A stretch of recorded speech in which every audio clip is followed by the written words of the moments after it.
Hey guys, so I am heading into Brows by Bianca today for my touch-ups. I'm a little flushed because I had a little workout this morning. I'm not gonna be able to sweat for the next week, so I figured I'd get that in.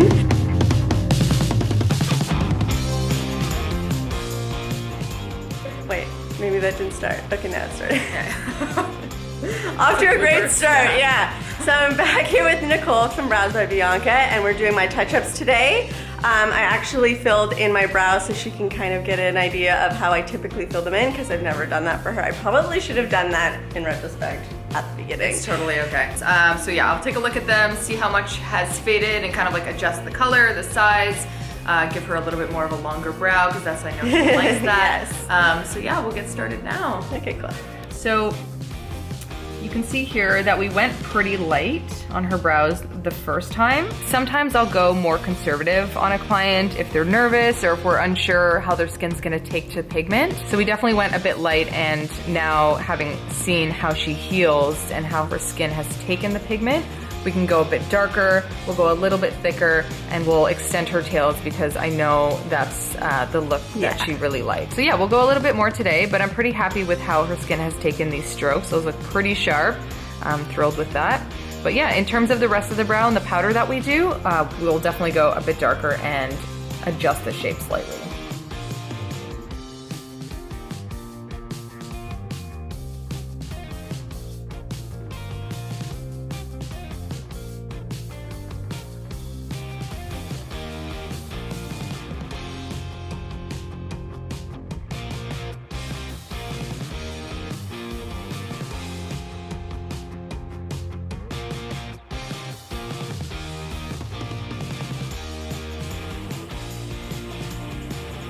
I love that sound.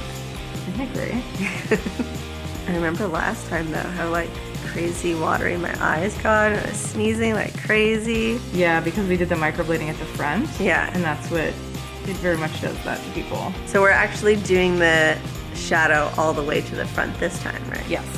Yeah, we are. I try to explain to my clients when they come in that a powder brow is definitely the best option regardless of the type of skin and brows you have. The reason is, well, microblading, a lot of people come in and they say, you know, I want the fluffy strokes, I want them to look super natural, and I totally get that. However, microblading long-term is not necessarily the best option, especially if you're somebody who wants to come for very regular touch-ups. So if you're coming every 6 months and we're, you know, doing microblading over microblading and we're just adding strokes over strokes, eventually that's gonna start to look a little bit blurred and muddy. So microblading is ultimately the best for somebody who has already very fluffy, kind of airy brows, and you're just adding, you know, a little bit more fluff to their existing fluffy brows. And like if they have normal to dry skin and it's like working out and they're good to wait a year before a touch-up, which this is not common. So it's a very specific person that microblading works best on. So typically powder brow is the way to go. Longevity wise, it'll fade more consistently as one thing. You can add to it. It blends really nicely with the hair that you already have, and it's less trauma to the skin. So I recommend it to all my clients. So this is second pass or third pass? This is a second pass. And this one's first pass. That one was just the one pass, yeah. So in terms of healing, just everything that was kind of going on last time. So it's basically exactly the same. I'll give you another sheet. Okay. Last couple strokes.